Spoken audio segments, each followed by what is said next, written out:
pengaruh dampaknya. Kalau lihat dari situnya udah pernah lihat?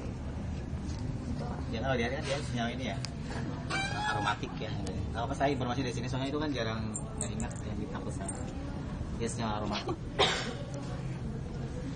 Cuma dalam bentuk garamnya biasanya dipakainya. Kenapa sih dalam bentuk garamnya?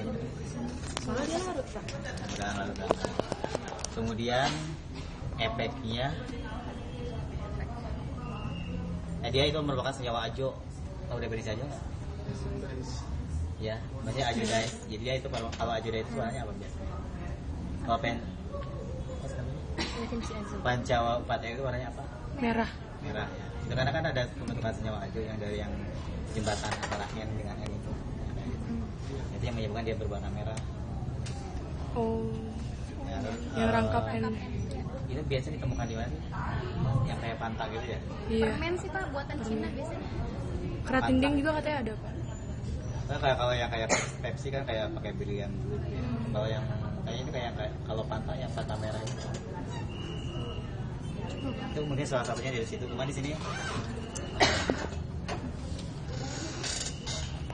dia itu efeknya itu sama ya kalau dimana kalau bahan pewarna itu pewarna atau makanan atau minuman itu biasanya sebagai karsinogenik gitu. Jadi penyebab kanker. Karena biasanya efeknya itu biasanya emang nggak kerasa langsung gitu ya. Cuma yang kerasa langsung itu biasanya alergi. Jadi kalau misalnya kita udah alergi dengan zat asing, warna asing itu biasanya langsung kerasa. Tapi kalau biasanya untuk yang tubuhnya kebal yang normal-normal aja biasanya efeknya itu kerasanya nanti gitu setelah akumulasi. Jadi yang namanya pewarna itu kan biasanya dia diperbolehkan menurut Badan POM atau menurut Food FDA itu yang apa sih? Food Drug yang disarankan oleh Eropa atau Amerika yang FDA? Amerika kayaknya. Ya yang FDA gitu ya. Nah itu kalau misalnya dia pada batas toleransi, emang sih boleh dikonsumsi. Cuma nanti kalau dia sifatnya terakumulasi, kalau terakumulasi itu berarti kan nanti efeknya setelah efeknya itu terasa setelah di luar batas toleransi. Jadi memang kalau pada saat kita konsumsi mungkin nggak hilang, ada gitu di sini. Tapi nanti kalau lama-kelamaan jadi numpuk, makanya dia kan menyebabkan kanker gitu. Untuk terakumulasi di tubuh, misalnya kalau dia diserap di ginjal misalnya, ya pewarna itu kalau misalnya dia gimana gitu, pokoknya diserap dalam tubuh ya. Jadi nanti kalau misalnya kayak sifatnya itu kayak kita merokok aja deh. Kalau merokok misalnya kalau satu kali merokok ya, merokok anggap aja ini apa sih pewarna tadi seperti rokok. Jadi kalau misalnya kita minum berarti kita udah membuat noda hitam di paru-paru ya. Kan susah menghilangkannya kan. Nanti cara menghilangkannya berarti kita harus menghilangkan penggunaan yang maksudnya pewarna itu gitu. Nah tapi kalau misalnya kita terus-terusan merokok berarti kan nanti si nodanya ditambah banyak gitu, jadi akan semakin terakumulasi di dalam tubuhnya gitu. Emang apa yang dilakukan si Azo ke dalam tubuh? Maksudnya dia mengurai atau dia masih tetap? Biasanya ada yang bagian-bagian zat pewarna yang tidak bisa diuraikan oleh apa sih enzim atau bagian bahan-bahan senyawa yang di dalam tubuh kita. Jadi memang nanti akan bersatu misalnya malah bereaksi gitu, akan membentuk apa gitu dan biasanya yang kayak pengawet kan bisa diuraikan dalam tubuh ya, makanya dia tidak bermanfaat. Kalau misalnya dia tidak berbahaya, dia biasanya akan jadi terurai menjadi senyawa-senyawa yang tidak berbahaya. Itu yang efeknya yang makanya di sini kita menyarankan yang bukan yang sintesis tapi yang alami seperti itu. Karena kalau yang alami kan bisa diuraikan oleh tubuh menjadi yang senyawa-senyawa yang tidak berbahaya. Kalau yang buatan ini yang buatan tuh jadi di dalam tubuh tuh dia masih berkeliaran dalam bentuk. Ya, berkeliarannya biasanya kalau suka apa sih namanya bergabung dengan bagian tubuh yang lain atau misalnya mengganggu sistem kerja dari apa sih namanya jaringan tubuh kayak gitu. Kalau yang namanya kanker itu bisa apa sih? Kanker kan maksudnya karsinogenik kan penyebab kanker ya. Cuma kalau definisi kanker itu artinya apa? Sel-sel apa itu?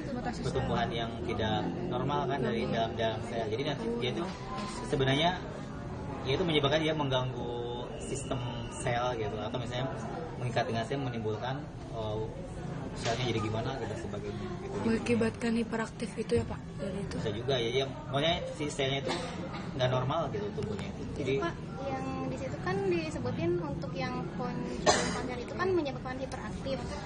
Apakah semua pewarna juga menyebabkan hiperaktif? Apa enggak? Dan kenapa dia itu bisa menyebabkan hiperaktif sedangkan yang lain itu enggak gitu Pak. Hiperaktif dalam hal apa dulu? Hiperaktif Biasanya kan anak-anak maksudnya oh, untuk efek anak-anak gitu. kebanyakan yang makan gitu kan yang lebih senang keluarnya tuh anak-anak Pak. Nah udah gitu dari sumber yang kami baca karena mereka gitu memakan itu dan entah apa yang terjadi di dalam tubuhnya sehingga menyebabkan anak-anak itu hiperaktif gitu. Apa mungkin menyerang bagian otak bagian lunak? Kalau yang namanya hiperaktif berarti kan udah ke nggak aktivitas orang itu kan semuanya itu kan dari cara kerja otak ya berarti. Memang kalau misalnya dia menyebabkan hiperaktif berarti dia mengganggu sistem saraf biasanya kan. Kalau yang aktif itu kan dari saraf kayak penyakit apa nih yang suka yang orangnya suka yang kayak hiperaktif kayak gitu. Autis. Oh iya, yang kayak seperti autis kan jadi hiperaktif. Berarti kan dia ada sistem saraf yang nggak beres gitu ya. Maksudnya dalam bukan ini mah artinya negatifnya seperti itu.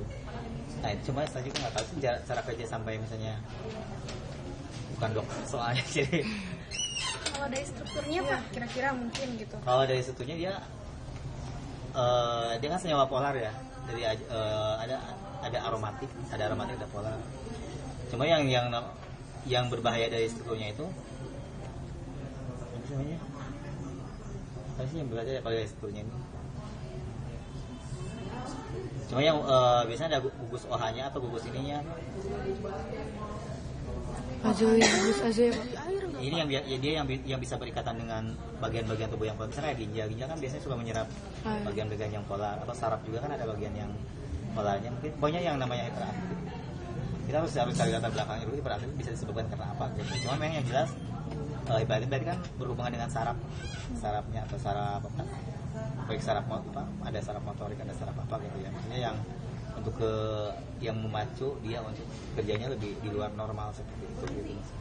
Cuma mekanismenya masih belum saya. Cuma di sini karena dia ada gugus-gugus yang polar itu, jadi biasanya dia akan bereaksi dengan bagian polar dari sistem saraf atau sistem tubuh manusia gitu. Itu anak-anak lahirnya itu mungkin dari setelah makan itu apa efek dari ibunya yang dibaca itu. Setelah makan itu Setelah dilakukan penelitian. Biasanya mungkin karena Bapak tadi bilang bertumpuk itu. Makanya sistem kalau cuma saraf. sekali 2 kali mah mungkin kita kan ada detoksifikasi Iya. juga dalam tubuh. Ya dalam supaya juga dalam bersih nggak sampai benar-benar bersih. Ya terus apa lagi?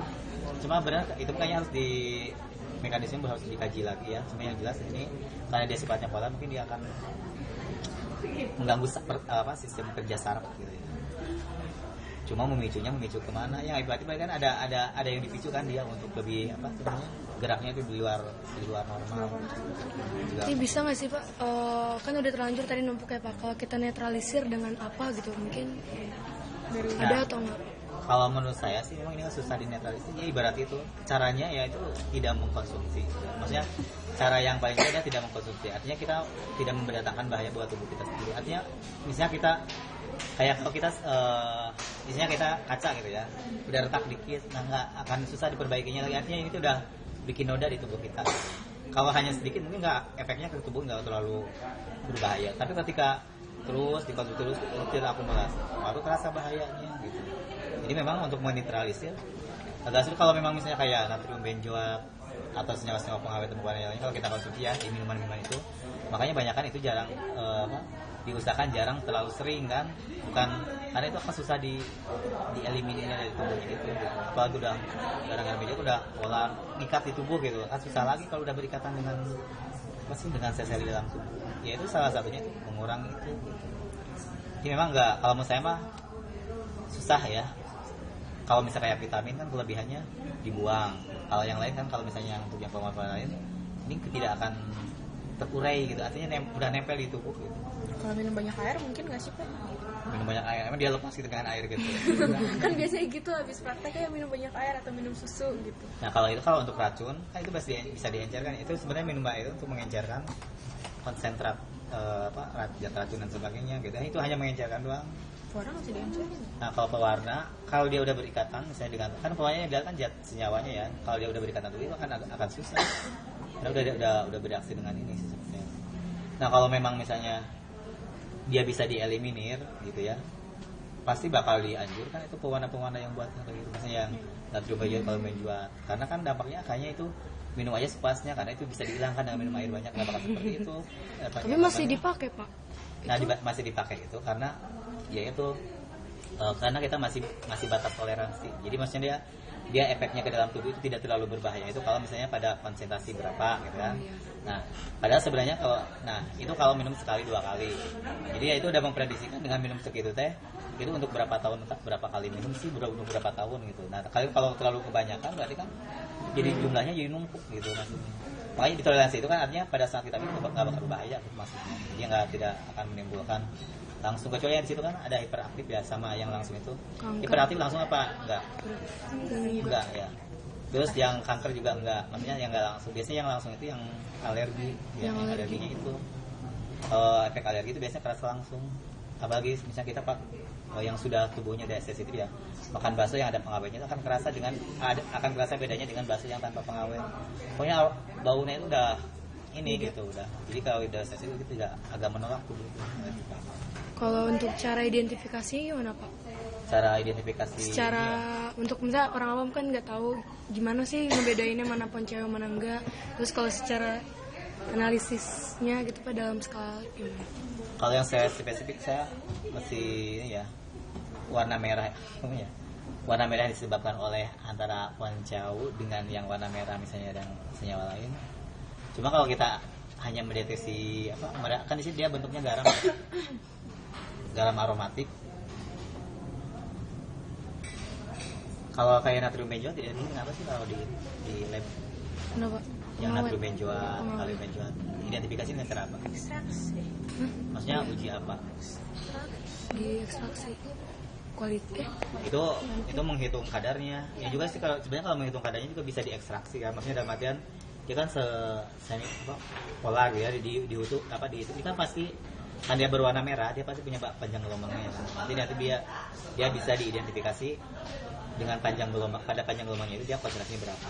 Ini juga kalau untuk kualitatif salah satu cara yang kalau kita benar-benar awam ya, maksudnya yang kualitatif bisa aja dengan UPP jangan PIS ya, UPP bukan dengan visible-nya pada panjang gelombang untuk yang warna merah panjang gelombangnya menyerap di mana. Jadi kita cari lambda maksimal untuk senyawa ini, kita tes dia nyerap di lambda tersebut, kalau ada berarti iya gitu ya.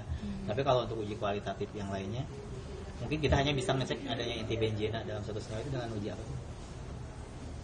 Kalau yang santoproteat itu kan untuk protein yang mengandung inti benzena ya. Nah kita bisa aja ngetes yang mengandung inti benzena. Tapi ini tidak melalui suatu reaksi adisi ya. Gitu. Gak ada reaksi adisi di sini, cuma ada dekan tangkap ya. Kita tidak bisa mengeceknya dengan BR2 gitu maksudnya. Tapi kalau yang memang benar-benar memang ada sih sebenarnya mungkin ya. Cuma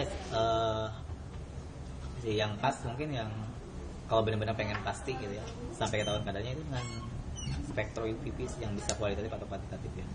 Kayaknya ada juga, cuma saya belum ini ya. Bapak sebenarnya dia itu berbahaya karena dia ada aromatiknya atau karena dia punya gugus sulfitnya atau karena dia punya azo atau karena dia punya semuanya atau gimana? Banyak hal soalnya dari sini ya. Di sini ada sulfitnya, ada hidroksinya, kemudian ada azonya. Nah kalau dia efeknya sinergis maksudnya efek dari ketiga-tiganya itu berbareng mempengaruhi gitu. Berarti dia akan makin kuat gitu efeknya. Tapi kalau saya yakin kalau ini tergantung dari sifat si zat yang nanti berikatan dengan dia. Kalau dia sifatnya polar berarti nanti yang berperan itu adalah gugus hidroksi sama sulfitnya gitu ya. Tapi kalau sifatnya bagian tubuhnya yang non polar mungkin dilihat dari ikatan ajo ini gitu. Jadi kalau misalnya OH-nya itu biasanya OH yang paling mudah dilepas kan hanya sulfit kan paling bereaksi mungkin terbatas. Paling biasanya yang ini OH yang ada di sini gitu. Dia akan langsung berikatan dengan kayak prinsip fenol gitu aja sehingga dia berfungsi sebagai antioksidan gitu. Jadi OH-nya itu yang yang mudah dilepasnya seperti itu. Jadi yang lainnya nggak ada distribusi secara Jadi kayaknya harus dilihat dari ini juga mekanisme reaksinya ya terhadap itu. Kalau di